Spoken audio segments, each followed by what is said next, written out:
Hello students, welcome back to my YouTube channel Bhakti's all chemistry.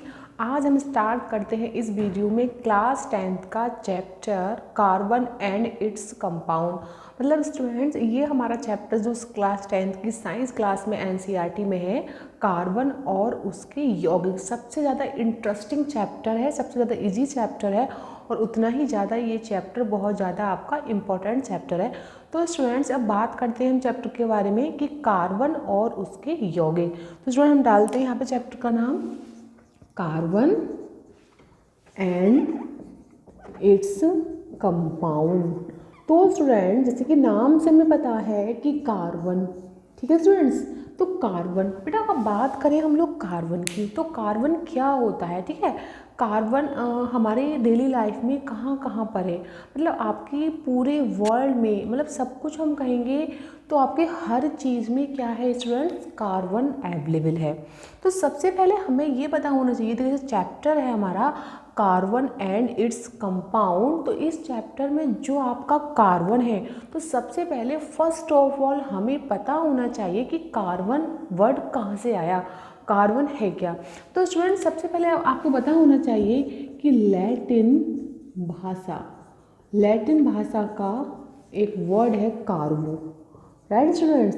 तो कार्बो, Latin भाषा का word कार्बो है, वहाँ से बेटा आपका क्या आया, ये कार्बन आया। और बेटा इसका मतलब होता है, कार्बो का मतलब होता है आपका कोयला, ठीक है बेटा। तो नॉर्मली आप देखते हैं बेटा, नॉर्मली आप क्या देखते हैं कि हम लोग देखते हैं कि जो आपका कार्बन वर्ड है वो कहाँ से आया, वो आपका आया एक लैटिन वर्ड कार्बो, ठीक है। वहाँ से कार्बो से उसका नाम कार्बन हो गया। बेटा कार्बन क्या है, कार्बो का मतलब होता है कोयला। आप नॉर्मली देखते हो, आप कुछ जलाते हो तो आपको क्या, अच्छा आपने नॉर्मली दहन करते हो तो आपने एक रिएक्शन पढ़ी होगी बहुत इंटरेस्टिंग, जो होती है C+O2CO2। तो बेटा इसमें ये जो C क्या है, कार्बन, ठीक है बेटा। तो सबसे बात इंपॉर्टेंट बात ये है कि कार्बन वर्ड आया कहाँ से। तो कार्बन वर्ड एक लैटिन वर्ड कार्बो से आपका कार्बन आया, जिसका मीन्स होता है आपका कोयला, ठीक है स्टूडेंट्स। अब बात आती है कि चलो लैटिन वर्ड कार्बो से कार्बन बना, इसका मीन्स होता है कोयला। अब बेटा बात आती है कि कार्बन ये क्या कहते हैं, आपका पता है आप लोगों को कि कार्बन आपके अर्थ में और आपके वायुमंडल में कब भी होता है। मतलब मैंने आपको बोला कि आपकी हर चीज़ कार्बन से मिलकर बनी है, मतलब कि आपका मोस्ट अबाउंडेंट एलिमेंट है, इसकी ये इतना मोस्ट अबाउंडेंट एलिमेंट है कि हमारे हर चीज़ में कार्बन है, आपके पेट्रोल में, आपके डीजल में, आपके फ्यूल फॉसिल्स में, ठीक है। इवन आप में भी कार्बन है, हम में भी कार्बन है, ऑलमोस्ट चीज़ों में क्या है, कार्बन अवेलेबल है, ठीक है। तो इसीलिए इस चैप्टर की इम्पोर्टेंस है कि कार्बन एंड इट्स कंपाउंड। तो इसीलिए हम इस चैप्टर को पढ़ेंगे, आज अच्छे से पढ़ेंगे डिटेल में, किसके बारे में, कार्बन के बारे में। सबसे पहले स्टूडेंट्स, आपको पता होना चाहिए कि जो कार्बन है वो लैटिन वर्ड कार्बो से आया, जिसका मीन्स आपका होता है क्या, कार्बन, और कार्बन का मीन्स होता है बेटा आपका कोयला। सबसे पहले बेटा बात करते हैं कि कार्बन, तो कार्बन का बेटा सिंबल क्या है, इसको हम किससे डिनोट करते हैं। तो बेटा इसका सिंबल क्या होता है बेटा, इसका सिंबल होता है आपका C4 कार्बन होता है बेटा। अच्छा, अब बात आती है बेटा, इसका सिंबल C हो गया बेटा। अब देखिए इसका आपका परमाणु क्रमांक, ठीक है। देखिए हर एलिमेंट का अपना एक प्रॉपर परमाणु क्रमांक होता है, ठीक है। जैसे कार्बन है, ठीक है, तो जो हम लोग नॉर्मली पीरियोडिक टेबल याद करते हैं बेटा, तो उसमें आपके 112 116 एलिमेंट हैं। तो उन सब के हमें एटॉमिक नंबर या परमाणु क्रमांक पता होने चाहिए। तो नहीं पता है तो कोई नहीं, आप बाद में याद कर लो, लेकिन आपको 20 या 30 तक सबके एटॉमिक नंबर याद होने चाहिए, ठीक है स्टूडेंट। तो सिंबल क्या होता है इसका, कार्बन, ठीक है। अब मैं बात करती हूँ बेटा कि इसका मतलब परमाणु क्रमांक कितना है। तो बेटा इसका परमाणु क्रमांक होता है 6, ठीक है। इस परमाणु क्रमांक 6 का मतलब क्या है स्टूडेंट्स, तो सबसे पहले हम देखते हैं इसका मीन्स क्या है। तो बेटा 6 का मतलब है कि इसमें प्रोटॉन भी 6 हैं, इसमें इलेक्ट्रॉन भी 6 हैं, ठीक है। तो अगर आपको बात करते हैं हम कि परमाणु क्रमांक, अगर किसी भी एलिमेंट का परमाणु क्रमांक आपका 6 है, तो इस बात का मतलब क्या है, इस बात का मतलब है कि उस परमाणु के अंदर 6 ही प्रोटॉन है, 6 ही इलेक्ट्रॉन है, राइट। तो बेटा ये तो बात होगी हमारी इसकी परमाणु क्रमांक की। अब बात आती है बेटा, ये कार्बन जो एलिमेंट है ये बहुत मोस्ट अबंडेंट एलिमेंट है हमारे पूरे इस अर्थ पर, ठीक है, लेकिन फिर भी इसका परसेंटेज बहुत कम होता है, ठीक है। तो पहले हम पता होना चाहिए कि इसका परसेंटेज कितना कितना कहाँ होता है। तो सबसे पहले बात करते हैं बेटा, तो वायुमंडल में, ठीक है बेटा, वायुमंडल में ये कितने परसेंट होता है बेटा, 0.03% होता है, ठीक है। कितना होता है, अब दो कितना कम अमाउंट है इसका, 0.03%, राइट। अब बात आती है बेटा अर्थ क्रस्ट। अर्थ क्रस्ट क्या होती है, जो आपकी अर्थ होती है उसकी आपकी ऊपरी लेयर यानी पृथ्वी की ऊपरी सतह, तो हम इसको हिंदी में कहते हैं भूपर्टी। भूपर्टी बेटा इंग्लिश में कहते हैं हम लोग अर्थ क्रस्ट, राइट स्टूडेंट्स। भूपर्टी अर्थ क्रस्ट में कितना होता है बेटा, ये 0.02%, ठीक है स्टूडेंट्स। तो स्टूडेंट्स हमने क्या देखा कि जो आपका कार्बन है, कार्बन के आपका जो अर्थ क्रस्ट है यानी भूपर्टी है उसकी ऊपरी लेयर में कितने परसेंट है, 0.02%। और आपका जो वायुमंडल है, यानी कि वायुमंडल में आपके बहुत सारी गैसेज होती हैं, वो वायुमंडल है क्या, सारी गैसों का मिक्सचर है, तो उसमें वायुमंडल जो आपका कार्बन अवेलेबल होगा वो 0.03% होगा। लेकिन ये किस रूप में होता है आपको पता है, ये होता है बेटा आपका CO2 के रूप में। भाई CO2 की आपसे कोई पूछे कि आपका एटमॉस्फेयर में CO2 कितना परसेंट है, तो आप क्या कहेंगे, एटमॉस्फेयर में CO2 आपका है 0.03% प्रेजेंट है, राइट स्टूडेंट्स। तो हमने क्या देखा स्टूडेंट्स कि आपका तो एक CO2 में क्या है आपका कार्बन, तो कार्बन में कितने परसेंट हुआ, 0.03% आपका कार्बन हुआ, ओके स्टूडेंट। अब बात आती है बेटा कि अब अर्थ क्रस्ट में कितना है, 0.02% पृथ्वी में। हालांकि ये कार्बन तो बहुत कम अमाउंट में प्रेजेंट है, लेकिन उतना ही ज़्यादा मोस्ट अबाउंडेंट एलिमेंट है, क्योंकि हमारी हर चीज़ में कार्बन है, मैंने आपको बताया, ठीक है, हर चीज़ में कार्बन होता है। तो स्टूडेंट्स अगर बात आती है कि कार्बन, अब कार्बन हमें ये तो पता चल गया कि कार्बन क्या है, कार्बन एक एलिमेंट है, इसकी डिस्कवरी कहाँ से हुई, कार्बो लैटिन वर्ड से, इसका मीन्स कोयला होता है, ठीक है। इसका परमाणु क्रमांक क्या है, इसका सिंबल क्या है, ये वायुमंडल में कितने परसेंट है, भूपर्टी में कितना परसेंट है। बात आती है बेटा ये कार्बन किस किस रूप में पाया जाता है, ये भी तो बात आती है भाई, कार्बन और किन किन चीज़ों में पाया जाता है, कार्बन किस किस रूप में पाया जाता है। तो स्टूडेंट अगर हम बात करते हैं कार्बन के पाए जाने की, तो अगर डिस्कस है आपका, तो हम देखते हैं बेटा कि कार्बन आपका कार्बोनेट रूप में पाया जाता है, ठीक है, किसमें, कार्बोनेट। तो हम क्या बोलेंगे बेटा, कार्बन कहाँ पाया जाता है आपका, कार्बोनेट, राइट। और किसमें पाया जाता है बेटा, हाइड्रोजन कार्बोनेट में पाया जाता है बेटा, राइट स्टूडेंट्स। और बेटा आपका जीवाश्म ईंधन में पाया जाता है, राइट बेटा। और आपका बेटा किसमें, पेट्रोल, ठीक है, और आपका कैरोसिन, ठीक है बेटा। तो बेटा मैंने क्या बताया आपको कि आपका कार्बन कहाँ कहाँ मतलब कार्बन कहाँ कहाँ अवेलेबल है, आपके कार्बोनेट में भी क्या है कार्बन, हाइड्रोजन कार्बोनेट में भी क्या है कार्बन, आपके जीवाश्म ईंधन पेट्रोल कैरोसिन डीजल कोक कोयला सब में, कोलतार सब में क्या है बेटा, सब में कार्बन प्रेजेंट है। अब देखो ये जीवाश्म ईंधन क्या होते हैं, देखो आपको पता है जीवाश्म ईंधन क्या होते हैं, जब लाखों करोड़ों वर्ष पहले जब प्रलय आई थी, आपके तूफान आया था, तो उसमें कई सारे पेड़ पौधे जीव जंतु उसमें नीचे दब गए थे, तो नीचे लेयर के अंदर उनके ऊपर से बर्फ़ गिर गई उन पर, और आपका मतलब लेयर जम गई, तो क्या हुआ धीरे धीरे उन पर हाई प्रेशर हाई टेम्परेचर हुआ, तो क्या हुआ धीरे धीरे जब हमने वहाँ पर खुदाई की, तो हमें वहाँ पर क्या एक फॉसिल्स ईंधन जीवाश्म, उसी कहते हैं हम जीवाश्म ईंधन, तो वहाँ पर हमें फॉसिल ईंधन मिला, ठीक है। तो स्टूडेंट्स ये होता है फॉसिल। तो बेटा इसमें भी क्या प्रेजेंट है आपका, कार्बन प्रेजेंट है, ठीक है। तो मतलब मेरा कहने का मीन्स ये है कि आपकी ऑल सारी चीज़ें जो बनी हुई हैं वो आपके सब कार्बन वाली हैं, ठीक है। हम लोगों में भी कार्बन है, ठीक है, आपके आप फ़ोन बना रहे हो फ़ोन में भी कार्बन है, ठीक है। और हम आप जो भी हम नॉर्मल चीज़ें यूज़ करते हैं सारी मेडिसिन, ठीक है, सारी मेडिसिन में भी अच्छा आप लोग जो भोजन करते हो खाना खाते हो अपने फूड मतलब खाना बनाते हो उसमें भी क्या है, उसमें भी कार्बन है, क्योंकि आपको पता है कि जब हम लोग खाना खाते हो उसमें क्या होती है, शुगर होती है, और शुगर में भी क्या होता है, कार्बन कार्बन होता है, ठीक है। आप जो घर में शुगर यूज़ करते हो वो किससे बनती है, गन्ने का रस से बनती है, तो उसमें भी क्या है, उसके फार्मूले में भी क्या है, कार्बन है, ठीक है। तो मतलब कार्बन आपका ऐसी कोई चीज़ नहीं है, मेरे अकॉर्डिंग तो ऐसी कोई चीज़ नहीं है जिसमें कार्बन अवेलेबल नहीं हो। कार्बन आपका हर जगह अवेलेबल है। और ख़ास बात ये है बेटा इसकी, कार्बन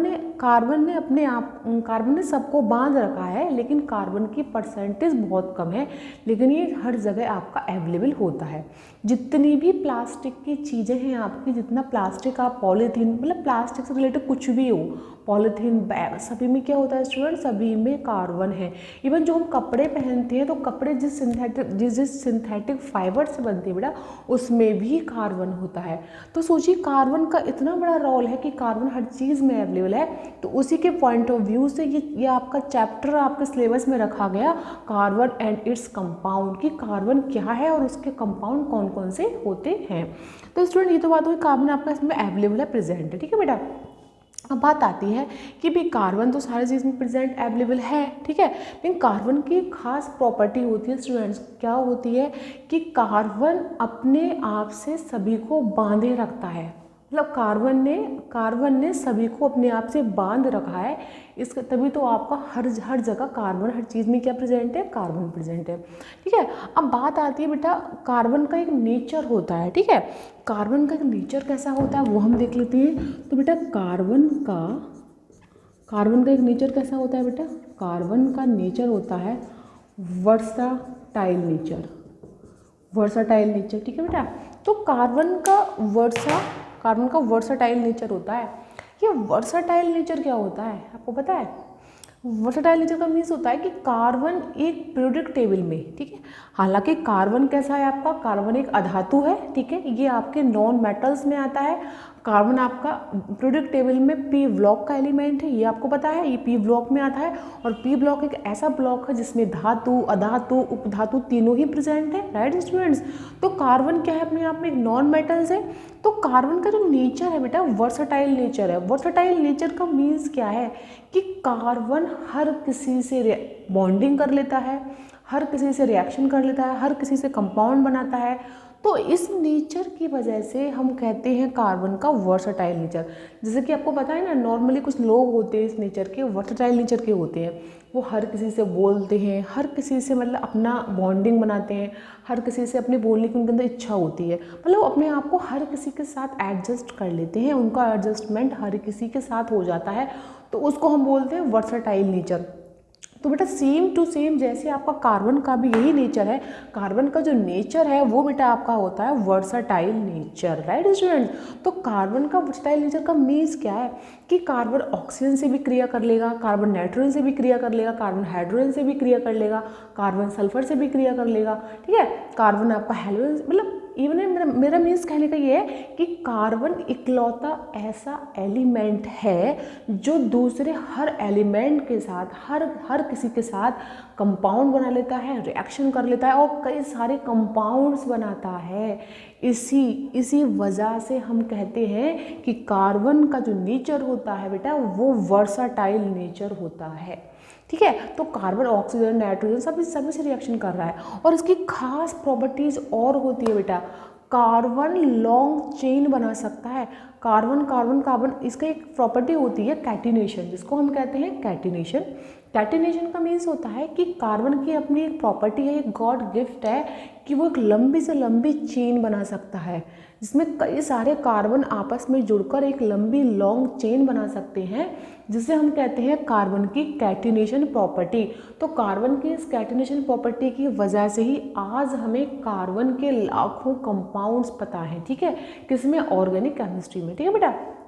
तो ये कार्बन की कुछ प्रॉपर्टीज हो गई कि कार्बन का नेचर कैसा है, वर्साटाइल नेचर है, ये सभी के साथ बॉन्डिंग कर लेता है इजीली। और कार्बन की प्रॉपर्टी कैसी है आपकी, ये इसकी प्रॉपर्टी आपकी कैसी है आपकी, ये कैटिनेशन की प्रॉपर्टी दिखाता है। अब वर्साटाइल नेचर किस वजह से है, तो हमें ये पढ़ना है स्टूडेंट्स। तो सबसे पहले इसका नेचर बेटा दो चीज़ों की वजह से होता है बेटा, एक तो कैटिनेशन, ठीक है बेटा, कैटिनेशन, और एक बेटा आपका क्या होता है, टेट्रावैलेंसी, राइट स्टूडेंट्स, टेट्रावैलेंसी, और एक आपका होता है कैटिनेशन। इन दोनों की वजह से इसका नेचर जो होता है वो वर्साटाइल होता है, राइट स्टूडेंट्स।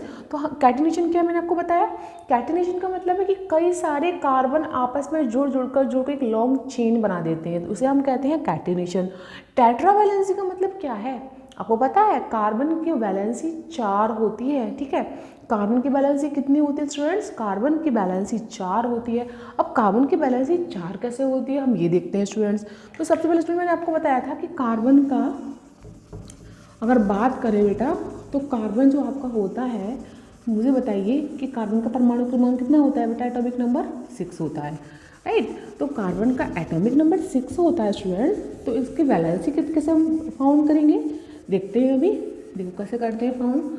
सबसे पहले हम क्या करेंगे स्टूडेंट, ये कार्बन है, राइट, इसका 6 है, 6 का है इसका एटॉमिक नंबर।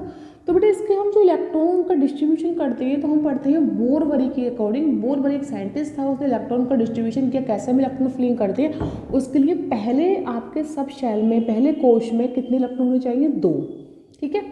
दूसरे में कितने, 8 होने चाहिए मैक्सिमम, मिनिमम कितने भी हो सकते हैं। तो आपके 6 में 2 यहाँ पर हो गए, तो कितने बचे आपके 4। इसका मतलब इसके आउटर शेल में कितने इलेक्ट्रॉन प्रेजेंट है, 4 इलेक्ट्रॉन। तो बेटा इसके बैलेंसी कितनी हो गई, इसकी बैलेंसी हो गई 4। इसीलिए कार्बन की बैलेंसी कितनी होती है स्टूडेंट्स, कार्बन की बैलेंसी हमेशा याद रखना, कार्बन की बैलेंसी 4 होती है, राइट स्टूडेंट। तो कार्बन की बैलेंसी 4 हो गई क्योंकि इसके आउटर शेल में कितने इलेक्ट्रॉन है, 4 इलेक्ट्रॉन, राइट। अब बात आती है इसके कार्बन में 4 इलेक्ट्रॉन है, तो आपको मालूम है कि ये क्या करता है, ये आज चाहता है कि मैं अब, ये पता है हर एलिमेंट अपनी स्टेबिलिटी चाहता है, तो कार्बन चाहता है कि मैं भी स्टेबल हो जाऊं, ठीक है। तो ये क्या चाहता है, ये चाहता है जैसे कि आपकी जो अक्रिय गैसें होती हैं जो किसी से रिएक्शन नहीं करती, क्यों, क्योंकि उनके आउटर सेल में कितने इलेक्ट्रॉन होते हैं, 8 इलेक्ट्रॉन होते हैं, यानी उनका ऑक्टेट कंप्लीट होता है। तो जिसका ऑक्टेट कंप्लीट होता है, जिनके आउटर सेल में 8 इलेक्ट्रॉन होते हैं, वो स्टेबल होते हैं, वो किसी से क्रिया नहीं करते, तो वो आपकी होती है अक्रिय गैसें। तो ये भी चाहता है कि मेरे आउटर सेल में 8 इलेक्ट्रॉन हो जाए, मैं भी स्टेबल हो जाऊँ, ठीक है। तो इसका बेटा इसके पास 2 टेंडेंसी होती हैं। 2 टेंडेंसी क्या होती है बेटा, कि या तो ये किसी को 4 इलेक्ट्रॉन दे दे या किसी से 4 इलेक्ट्रॉन ले ले। भाई यही 2 कंडीशन हो सकती है इसमें, या तो ये 4 इलेक्ट्रॉन अपने सारे किसी को दे दे या फिर 4 इलेक्ट्रॉन किसी से ले ले, राइट स्टूडेंट्स। तो बेटा एक बात बताओ मेरे को, तो इसका हम जो ड्रॉ करते हैं स्ट्रक्चर वो कैसे करेंगे।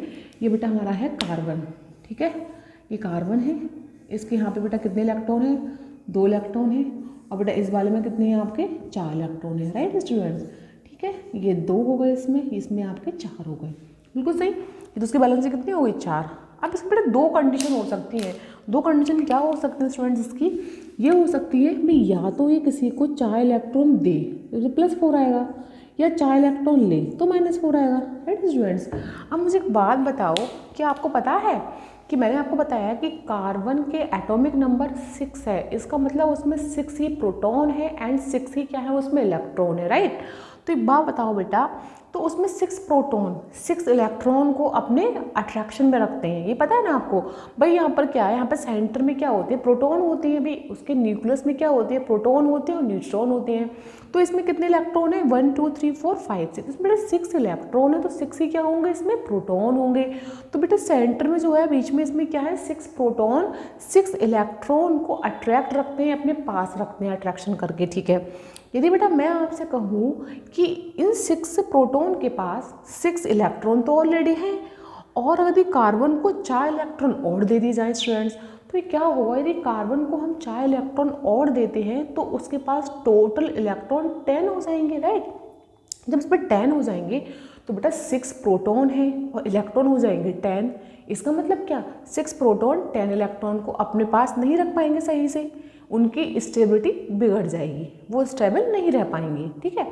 तो ये कंडीशन तो हट गई बिल्कुल, भाई ऐसा तो हो नहीं सकता कि कार्बन किसी से 4 इलेक्ट्रॉन ले ले, ठीक है, ऐसा नहीं हो सकता, ऐसा पॉसिबल ही नहीं है। क्यों पॉसिबल नहीं है, क्योंकि कार्बन के न्यूक्लियस के पास जो 6 प्रोटॉन है वो 6 इलेक्ट्रॉन को ही बैलेंस कर पा रहे हैं। यदि उनमें हम 4 इलेक्ट्रॉन उनको और दे दें तो बेटा उनके पास नंबर ऑफ प्रोटॉन 6 है, तो इलेक्ट्रॉन कितने हो जाएंगे, 10 हो जाएंगे, और जब इलेक्ट्रॉन बेटा 10 हो जाएंगे तो उनकी स्टेबिलिटी भी बिगड़ जाएगी। तो ये कंडीशन तो बेटा पॉसिबल है ही नहीं, राइट स्टूडेंट्स। अब बेटा बात आती है कि इस पे कार्बन पे 4 इलेक्ट्रॉन है, तो क्या हम इसमें से 1 इलेक्ट्रॉन निकाल सकते हैं, ठीक है।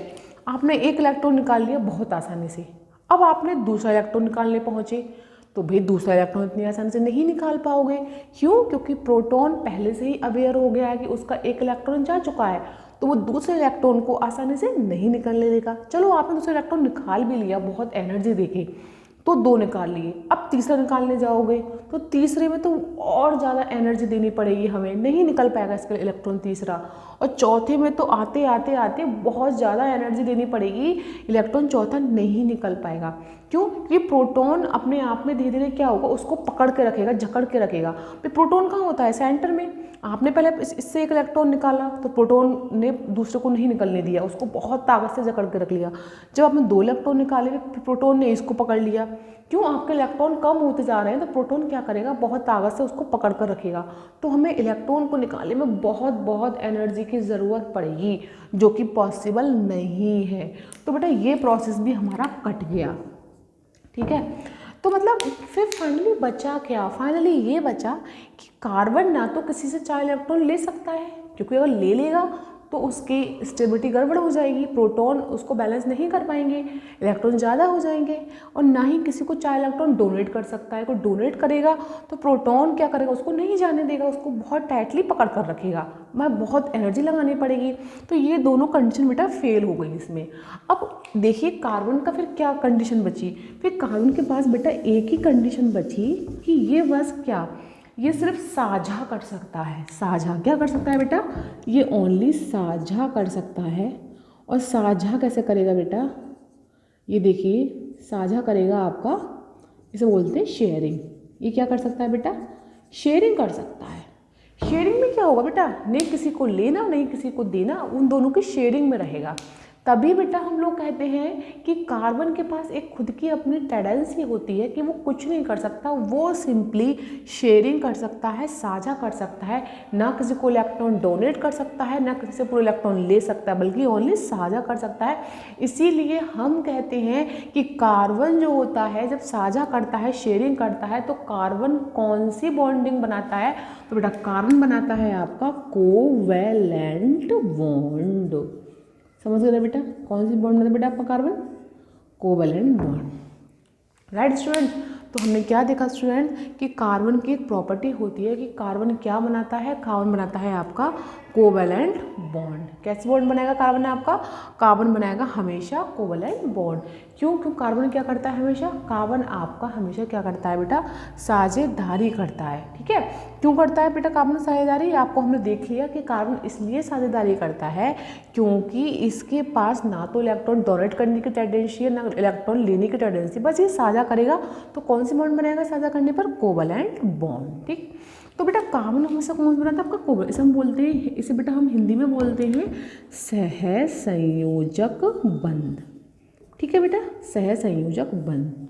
ठीक है बेटा, और एक बात बेटा याद रखना, हमेशा याद रखना कि जो आपकी साझेदारी होती है, जो आपका सहसंयोजक बंध बनता है, वो हमेशा इलेक्ट्रॉन पेयर्स के बीच में बनता है।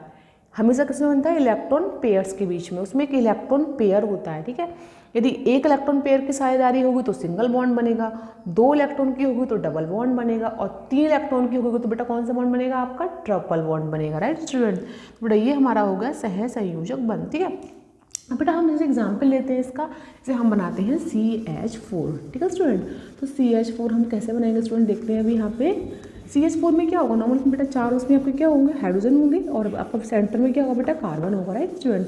तो हमने क्या देखा बेटा कि सबसे पहले हम क्या करेंगे, यहाँ पर लेते हैं कार्बन। ठीक है, कार्बन की बैलेंस कितनी होती है? 4, 1 2 3 4। ठीक है, हाइड्रोजन की बैलेंस कितनी होती है? 1, क्योंकि हाइड्रोजन का परमाणु क्रमांक 1 होता है। Right student? तो देखते हैं इसका बेटा H का कितना होता है? 1। उसका बेटा कितना हो गया? 1 आउटर सेल में। तो बेटा ये H हो गया, ये H हो गया, ये H हो गया, ये H हो गया। इसका 1 इलेक्ट्रॉन, इसका 1 इलेक्ट्रॉन, इसका 1 इलेक्ट्रॉन, इसका 1 इलेक्ट्रॉन। ठीक है, तो कार्बन क्या कर रहा है? कार्बन 4 इनसे अपनी क्या कर रहा है? इन चारों से साझेदारी कर रहा है। फिर हाइड्रोजन को भी ये लग रहा है कि हमें एक कार्बन इलेक्ट्रॉन दे रहा है, तो इससे हाइड्रोजन एक आपका साझे में ही ले रहा है इसे इलेक्ट्रॉन, इसने ले लिया इसे। देखो ठीक है बेटा, तो इसका मतलब क्या, इसका मतलब यह कि इसमें आपस में बराबर की क्या हो रही है, शेयरिंग हो रही है, साझेदारी हो रही है। CH4 में आपका हमेशा कौन सा बॉन्ड बनता है, कोवैलेंट बॉन्ड, यानी कि सह संयोजक बंध। क्यों, क्योंकि इसमें आपके बराबर की पता है इसमें लग रहा है, लेकिन इसमें कोई एक दूसरे को इलेक्ट्रॉन दे रहा है नहीं ले रहा है, बल्कि इन दोनों के बीच में इलेक्ट्रॉन रहते हैं। कहाँ रहते हैं इलेक्ट्रॉन, दोनों एलिमेंट्स के बीच में रहते हैं। जैसे बेटा इसका इलेक्ट्रॉन दोनों के बीच में है, इसका और इसका दोनों के बीच में है, इसका दोनों के बीच में है, इसका भी इसके दोनों के बीच में, दोनों के बीच में है इलेक्ट्रॉन। नहीं इसने इसका इलेक्ट्रॉन लिया है, नहीं इसने, मतलब इनमें क्या हो रहा है, साझेदारी हो रही है बराबर की। तो बेटा कौन सी बॉन्ड बनेगी यहाँ पर, यहाँ बनेगी आपकी सहसंयोजक बंध, जिसको हम इंग्लिश में कहते हैं कोवैलेंट बॉन्ड, राइट स्टूडेंट। अब बेटा हमने देखा, लेकिन इसको लग ऐसा रहा है कि इसको दे रहा है, और हाइड्रोजन को भी ऐसा लग रहा है कि इसको कार्बन इलेक्ट्रॉन दे रहा है, लेकिन कोई किसी को दे नहीं रहा है। दोनों के इलेक्ट्रॉन दोनों के बीच में है, मिड में है, ये हमेशा बीच में रहते हैं, मिड में रहते हैं। ये ना कोई देता है नहीं कोई लेता है, तो इसे हम बोलते हैं बेटा सहसंयोजक बंध, या इंग्लिश में बोलते हैं कोवैलेंट बॉन्ड। ठीक है बेटा। तो ऐसे हमने देखा कि कार्बन जो होगा, कार्बन की प्रॉपर्टी होगी, कार्बन हमेशा कोवैलेंट बॉन्ड बनाएगा, सहसंयोजक बंध बनाएगा। क्यों बनाएगा वो मैंने आपको उसका रीजन बता दिया है। ठीक है, जैसे इसके CH4 में देखो। अब बेटा ये बॉन्ड आपके कोवैलेंट बॉन्ड कितने प्रकार के होते हैं, 3 टाइप्स के होते हैं, covalent single bond, covalent double bond, covalent triple bond. तो बेटा स्टार्ट करते हैं हम अब यहाँ पे कोवैलेंट, कौन सा बॉन्ड स्टार्ट करेंगे बेटा हम यहाँ पर, कोवैलेंट सिंगल बॉन्ड तो आपके सामने बन ही गया है बेटा ये। अब स्टार्ट करते हैं बेटा हम अगला कोवैलेंट डबल बॉन्ड। ठीक है, डबल बॉन्ड कौन सा होगा बेटा, इससे बात करते हैं हम ऑक्सीजन के बारे में। ठीक है बेटा, ऑक्सीजन, ठीक, ऑक्सीजन के पास क्या है, यही कंडीशन है सेम। कितना होता है इसका बेटा 8, कितना हुआ 2,6, इसकी बैलेंसी कितनी हुई 6 हो गई। ठीक है, तो ये फर्स्ट ऑक्सीजन, ये सेकंड ऑक्सीजन, इसकी 6 बैलेंसी दिखाओ 1 2 3 4 5 6। अब बेटा इसकी 6 बैलेंसी दिखाओ दूसरे वाले की, कैसे दिखाओगे, ये हो गई आपकी 1 2 3 4 5 6, राइट बेटा। तो बेटा ये क्या कर, इनमें भी क्या होगी, इनमें तो कोई इलेक्ट्रॉन देगा नहीं, किसी से लेगा, क्या होगी, बराबर की शेयरिंग होगी, साझेदारी होगी। कैसे, ये 2 इलेक्ट्रॉन इसके रहेंगे बीच में, 2 इलेक्ट्रॉन इसके रहेंगे बीच में, टोटल कितने होंगे बेटा 8। ऐसे इसके ये 2 इसके रहेंगे बीच में और 6 इसके रहेंगे। तो यहाँ बेटा कौन सी होगी, यहाँ पर बेटा शेयरिंग कितने पेयर्स की हो रही है, शेयरिंग से आपके 2 पेयर्स की हो रही है, एक पेयर ये हो गया, एक पेयर ये हो गया। तो बेटा कौन सी बॉन्ड बनी यहाँ पर, डबल बॉन्ड। ठीक है बेटा, बेटा ये हमारी हो गई डबल बॉन्ड कोवैलेंट बॉन्ड। ठीक है बेटा, बेटा ऐसे ही यदि 3 इलेक्ट्रॉन की शेयरिंग होगी, 3 पेयर्स की शेयरिंग होगी, 3 पेयर्स की, तो को 2 पेयर्स की शेयरिंग हुई डबल बॉन्ड, 1 पेयर की शेयरिंग हुई तो सिंगल बॉन्ड, और 3 इलेक्ट्रॉन पेयर्स की शेयरिंग हुई तो बेटा क्या बनेगा आपका ट्रिपल बॉन्ड। ठीक है, तो हम स्टार्ट करते हैं यहाँ बेटा ट्रिपल बॉन्ड। कैसे हुआ हमारा स्टार्ट, देखिए ट्रिपल बॉन्ड आपका ये है नीचे, ट्रिपल बॉन्ड कैसे बनेगा हमारा देखते हैं। देखिए ये हमारा है कौन सा बेटा, नाइट्रोजन, राइट स्टूडेंट्स, ये हमारा क्या होगा नाइट्रोजन। कितना होता है इसका 7, कितने होंगे पहले सेल में 2, अगले में 5, इसकी बैलेंसी कितनी होगी 5। ठीक है, first nitrogen and second nitrogen, बेटा इसकी दिखाइए 5 बैलेंसी 1 2 1 2 3, तो बेटा 5 होगी इसकी बैलेंसी। अब बेटा इसका दिखाइए 5 बैलेंसी 1 2 2 3 5, तो आपने क्या देखा स्टूडेंट, इसकी 5 बैलेंसी 2 एंड 3 5, इसकी 5 2 एंड 3 5, यानी 1 पेयर 2 पेयर 3 पेयर, राइट। तो ये क्या करेगा, इसके 3 पेयर तो ऑलरेडी है, 5 3 इससे शेयरिंग करेगा ये, और ये वाला बेटा 3 इससे शेयरिंग, उस पर ऑलरेडी 5 है इलेक्ट्रॉन, ये 3 किससे करेगा शेयरिंग, इस वाले के लेगा। तो दोनों में शेयरिंग हो रही है 3 इलेक्ट्रॉन्स की, इसके भी 8 हो रहे हैं, इसके भी 8। तो बेटा यहाँ पे कितने इलेक्ट्रॉन पेयर की शेयरिंग हो रही है, 1 पेयर 2 पेयर 3, तो अभी आपको कौन सा बनेगा बेटा ट्रिपल बॉन्ड। ये हो गया आपका, ये बेटा इस पे लोन पेयर हो गया। ठीक है, इसे हम क्या बोलेंगे ट्रिपल कोवैलेंट बॉन्ड। तो बेटा जो आपका कोवैलेंट बॉन्ड होता है वो 3 टाइप्स का होता है, covalent single bond, covalent double bond, covalent triple bond. वो मैंने आपको इसमें 3 एग्जाम्पल लेके सिखा दिया कि कोवैलेंट बॉन्ड में कौन कौन सी टाइप्स होती है। ठीक है बेटा, N2O2 और आपका CH4 तीनों में बता दिया मैंने आपको। तो बेटा ये तो बात हो गई कि कार्बन की प्रॉपर्टी होती है कि वो कोवैलेंट बॉन्ड बनाता है, और कोवैलेंट बॉन्ड आपके इतने टाइप्स के होते हैं। अब बेटा बात आती है कि कार्बन का, आपको ये तो हो गया कि कार्बन क्या है, इसकी प्रॉपर्टी क्या है, ये सब क्या है। अब बात आती है कि कार्बन की एलोट्रॉपी क्या होती है स्टूडेंट्स। तो कार्बन की एलोट्रॉपी, कार्बन की बेटा एलोट्रॉपी आपकी होती है डायमंड, ग्रेफाइट, एंड वक मीन्स फुलरीन। ठीक है बेटा, तो हम इसके बाद पढ़ेंगे। हमने ये देख लिया कि कार्बन क्या है, उसकी बैलेंसी कैसे निकालते हैं, उसकी टेंडेंसी होती है कि कोवलेंट बॉन्ड बनाता है कार्बन आपका। ठीक है, कोवलेंट बॉन्ड बनाता है कितने टाइप का, सिंगल, डबल एंड ट्रिपल, ये हमने देख लिया। अब बेटा कार्बन का खुद का मतलब जो होता है, कार्बन क्या कहते हैं, कंपाउंड तो काफ़ी बनाता है क्योंकि उसमें काइनेटिक प्रॉपर्टी होती है। अब बात आती है कि कार्बन की एलोट्रॉपी क्या होती है बेटा, तो हम यहाँ डिस्कस करते हैं एलोट्रॉपी। और बेटा हम एलोट्रॉपी को क्या कहते हैं हिंदी में, हम हिंदी में कहते हैं एलोट्रॉपी को, तो यहाँ डालते हैं बेटा हम टॉपिक एलोट्रॉपी ऑफ कार्बन। ठीक है, एलोट्रॉपी ऑफ कार्बन। तो एलोट्रॉपी ऑफ कार्बन में क्या होता है बेटा, कौन कौन सी होती है इसकी एलोट्रॉपी, तो बेटा आपका इसका होता है डायमंड। ठीक है बेटा, एक आपका होता है ग्रेफाइट, एक बेटा होता है आपका वक मीन्स फुलरीन। 3 रूप होते हैं बेटा इसके। आपको पता है एलोट्रॉपी क्या होती है, मतलब किसी चीज़ के कई सारे रूप होना। जैसे 9 देवी होती हैं, एक देवी के 9 रूप होते हैं, 9 देवी होती हैं, वैसे यहाँ कार्बन के भी कितने रूप हैं, एलोट्रॉपी कहते हैं उसके अपर रूप, उसके कई सारे रूप होना। हिंदी में क्या बोलेंगे इसको, अपर रूप, किसकी, कार्बन की। तो कार्बन के बेटा 3 अपर रूप होते हैं, एक हीरा, एक ग्रेफाइट, एक बक मीन्स फुलरीन। तो उसको बेटा हिंदी में लिख लो चाहे, इसे बोलते हैं हम हीरा, इसे बोलते हैं हम लोग ग्रेफाइट, बेटा इसे बोलते हैं हम बक मीन्स फुलरीन। ये बेटा हिंदी हो गया इसका। ठीक है बेटा, तो ये हमने क्या देखा बेटा कि एलोट्रॉपी ऑफ कार्बन यानी अपर रूप ऑफ कार्बन, यानी कार्बन के अपर रूप कई सारे होते हैं।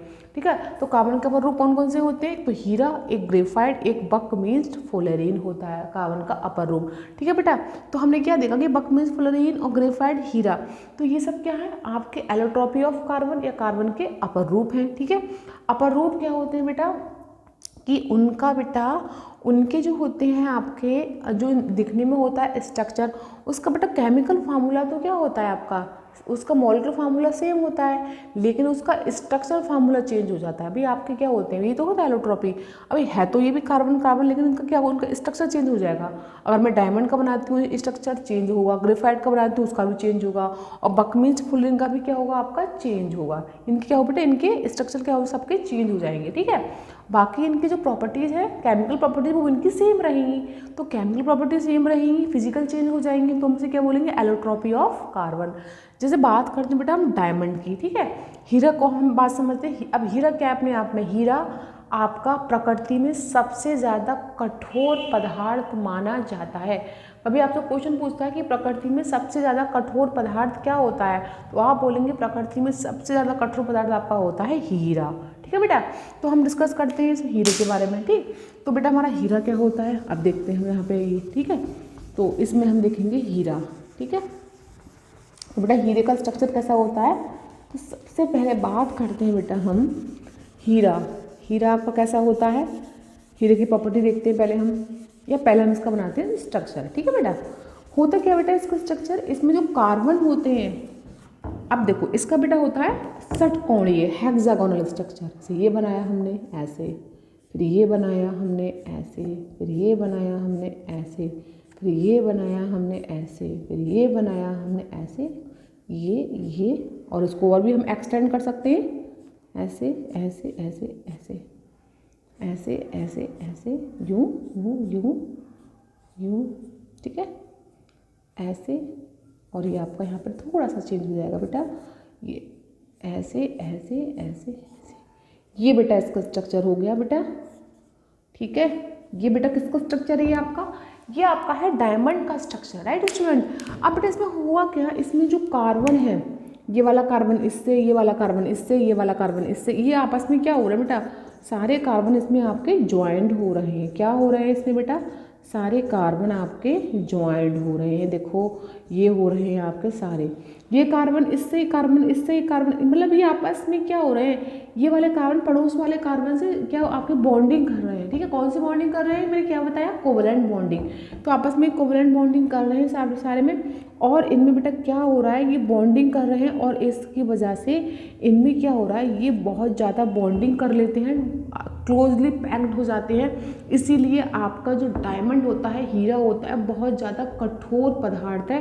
प्रकृति में सबसे ज़्यादा कठोर पदार्थ होता है आपका हीरा। और बेटा इसके जो कार्बन है, क्या है कार्बन, तो इसके कार्बन में बेटा कौन सा हाइब्रिडाइजेशन होता है, इसका कार्बन होता है sp2 हाइब्रिडाइजेशन। ठीक है, ये कभी कोई पूछ लेता है आपसे कि डायमंड के कार्बन में कौन सा हाइब्रिडाइजेशन होता है, तो हमेशा बेटा याद रखना कार्बन में कौन सा होता है sp2 हाइब्रिडाइजेशन। अब देखिए बेटा, ये तो बेटा हो गया आपका डायमंड का स्ट्रक्चर। अब बात आती है डायमंड के प्रॉपर्टीज़ कि डायमंड क्या है। डायमंड अपने आप में एक कार्बन की एलोट्रॉपी है, ठीक है। और डायमंड का यूज़ क्या है, डायमंड का यूज़ हम कई सारे माणिक्य, रत्न, आभूषण बनाने में करते हैं, कई सारे औजार बनाने में करते हैं। एक इस डायमंड से हम एक ऐसा औजार बनाते हैं, ऐसा एक चाकू बना कर तैयार करते हैं जो डायमंड को काट सके, तोड़ सके, तो वहाँ भी इसका यूज़ करते हैं हम लोग डायमंड का। ये भी इसका यूज़ हो गया, ठीक है। और डायमंड में आपको पता है इसमें कोई भी फ्री इलेक्ट्रॉन नहीं है, कोई भी फ्री इलेक्ट्रॉन नहीं है कहीं भी, तो इसमें कोई भी फ्री इलेक्ट्रॉन नहीं है बेटा। तो बेटा ये हमारा क्या होगा, ये हमारा विद्युत का क्या होता है बेटा, कुचालक होता है। इसमें लाइट पास नहीं हो सकती, ये हमारा क्या होता है, इंसुलेटर। ठीक है, ये क्या होता है हमारा इंसुलेटर। इसमें कोई भी लाइट पास नहीं हो सकती स्टूडेंट, तो इसीलिए क्यों नहीं हो सकती, कोई भी इसमें क्या है बेटा, इसमें कोई भी फ्री इलेक्ट्रॉन अवेलेबल नहीं है।